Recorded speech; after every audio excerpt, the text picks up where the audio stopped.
කොහොමද ඉතින් ඔයාලට ඉතින් අද මම ඔයාලට අලුත් වීඩියෝ එකක් අරගෙන ආවා.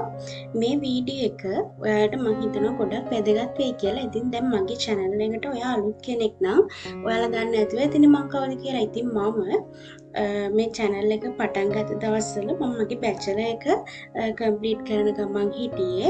ඒක මම job එකක් කරනවා. ඉතින් මම job එකක් කරන ගමන් තමයි මගේ bachelor එක පටන් ගත්තා. ඉතින් මම මේ channel එක mainly පටන් ගන්න හේතුව තමයි සමහර කෙනෙක්කින් පුළුවන්නේ ඩිග්‍රී එකක් කරන්න ඕනේ, ෆලෝ කරන්න ඕනේ, ජොබ් එකක් කරන්න ඕනේ, ජොබ් එකක් කරන ගමන් කොහොමද එහෙම එකක් කරන්නේ, ඔන්න ඔයගේ ප්‍රශ්න තියෙන අය.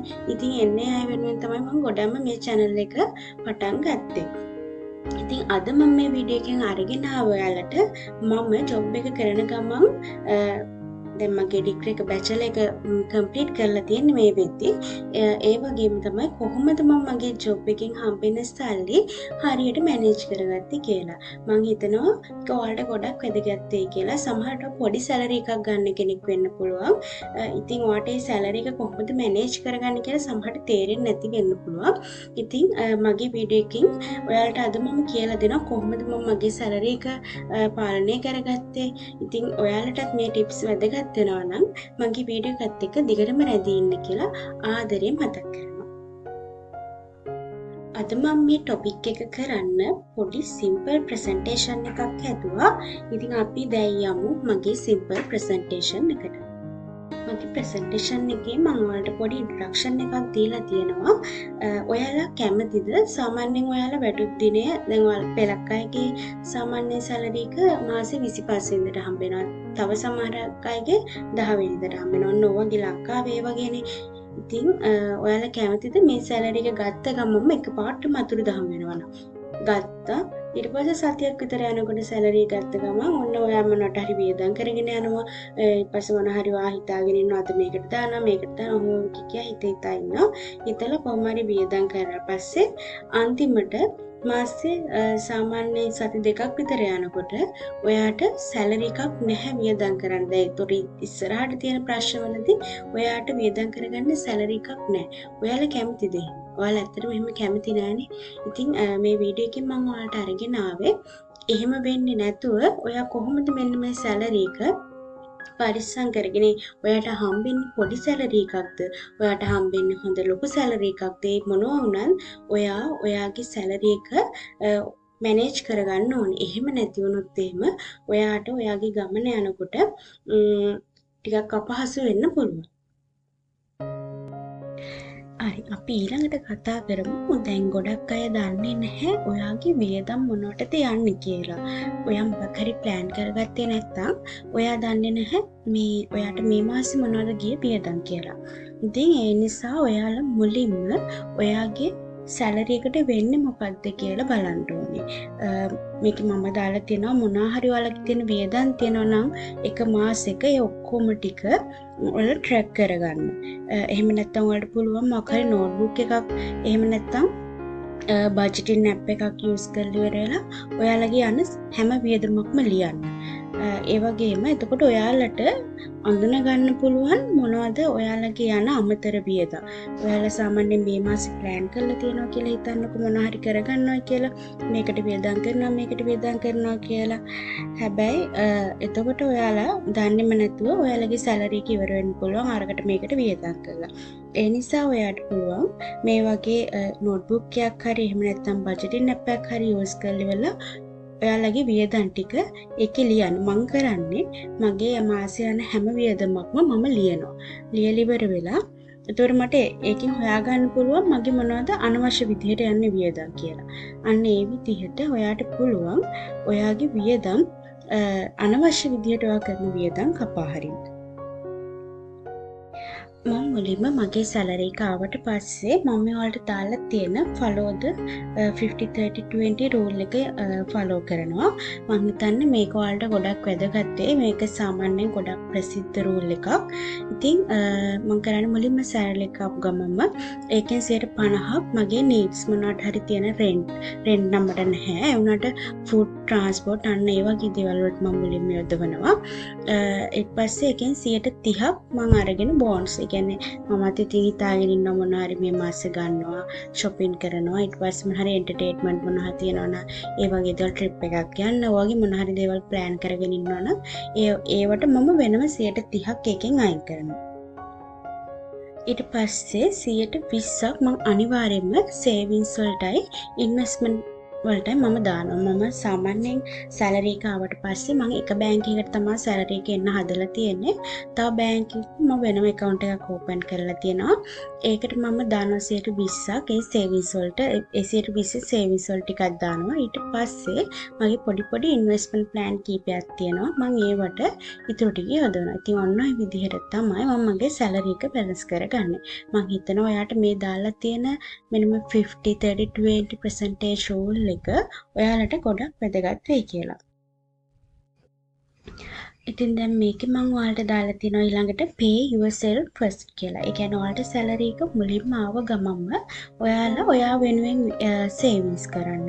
එතකොට මුලින්ම මම අර ඉස්සෙල්ලා වගේ මම කරන්නේ මගේ සැලරි එක එකකට එනවා එක බැංක් එකකට. ඊට පස්සේ මම මේ බැංක් එකකින් වෙනම ගාණක් මගේ තව බැංක් එකකට savings වලට දාලා තියෙනවා. ඉතින් ඒ විදිහට මොකක් හරි automatic transfer විදිහක් ඔයා හදාගන්න. ඒකත් ඔයාලට පුළුවන්. කියන්නේ එකම බැංකුවේ ඔයාලට පුළුවන් වෙනම කියන්නේ ගිණුම් දෙකක් ඕපන් කළාට හදා ගන්න පුළුවන්. එහෙම නැත්නම් ඔයා කැමති නම් මම වගේ එක බැංක් එකකින් තව බැංක් එකකට ට්‍රාන්ස්ෆර් කරන්න. ඒක ඔයාම කරන්න වෙනවා.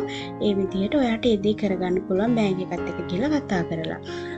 ඊට පස්සේ මම කියන්නේ ඔයාලා මේ සේවිංග්ස් කරන එක ඒක ඔයාලා නිකන් හැම පාරම කරන පේයින් බිලක් විදියට හිතන්න. එතකොට බිලක් ගෙවනවා වගේ තමයි ඔයාලට ඒක දැනෙන්නේ. ඉතින් අන්න ඒ විදිහට මුලින්ම ඔයා වෙනුවෙන් සේවිංග්ස් කරන්න.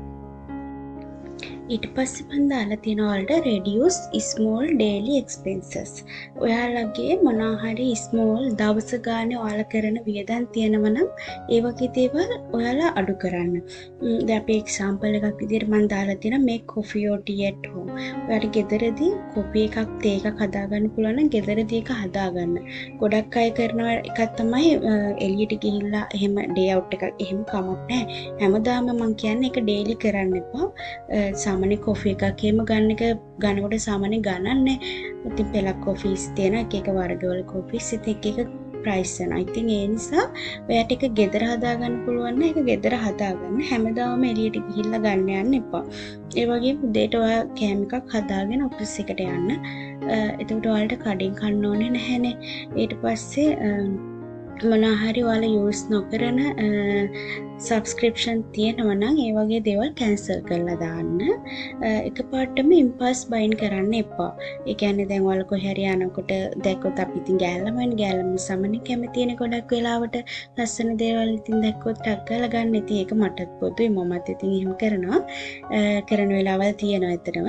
නැත්තේ නැහැ. ඉතින් අර ඒ වගේ දේවල් ටිකක් අඩු කරන්න. එතකොට ඔයාට පුළුවන් ඔයාගේ සැලරි එක මැනේජ් කරගන්න. ඊට පස්සේ මම දාලා තියෙනවා AOE debt. මේක මම කතා කරන්නේ ඔයාට ඔයාගේ ක්‍රෙඩිට්. ඒ කියන්නේ ඔයාගේ සැලරි එක හරිම කේර්ෆුල් විදියට යූස් කරන්න. පරිස්සමට ඒක යූස් කරන්න. ඒ වගේම තමයි අර සේල් එකක් වගේ දෙකක් දැක්කොත් එහෙම එකපාරටම හැමදේම ගන්න යන්න එපා. ඉතින් අර මම අර ඉස්සෙල්ලා කිව්වා වගේ කියන්නේ ආස දේවල් ඉතින් තියෙනවා තමයි. හැබැයි අර අනවශ්‍ය විදියට ඒවට වියදම් කරන්න එපා. ඒ වගේම තමයි ඔයාලට මොන හරි දෙයක් ගන්න තියෙනවා නම් විතරක් මේ අවශ්‍යතාවයක් තියෙනවා නම් විතරක් ගිහිල්ලා ඒ දේවල් මිලදී ගන්න. ඉතින් ඔන්න ඕක තමයි මම මෙන්න මේ ටොපික් එක යටතේ කියන්නේ. ඉතින් මමත් මේ විදිහට තමයි අතරම මගේ සැලරි එක මේ හරිම කේර්ෆුල් විදිහට තමයි පාවිච්චි කරන්නේ. මොකද එහෙම පාවිච්චි කරන නිසා තමයි හැමදේම බැලන්ස් එකේ අපිට කරගෙන යන්න පුළුවන් වෙන්නේ. ඉතින් මම හිතන්නේ ඔයාලටත් මේක ගොඩක් වැදගත් වෙයි. ඊට පස්සේ මම කතා කරන්නේ අනිවාර්යෙන්ම ඔයාලා හදිස්සි අරමුදලක් ගොඩනගා ගන්න ඕනි. මොකද අපි දන්නේ නැහැ අපිට අවශ්‍යතාව මොන වගේ අවශ්‍යතාවන් හදිසියේදී එන්න පුළුවන්ද කියලා.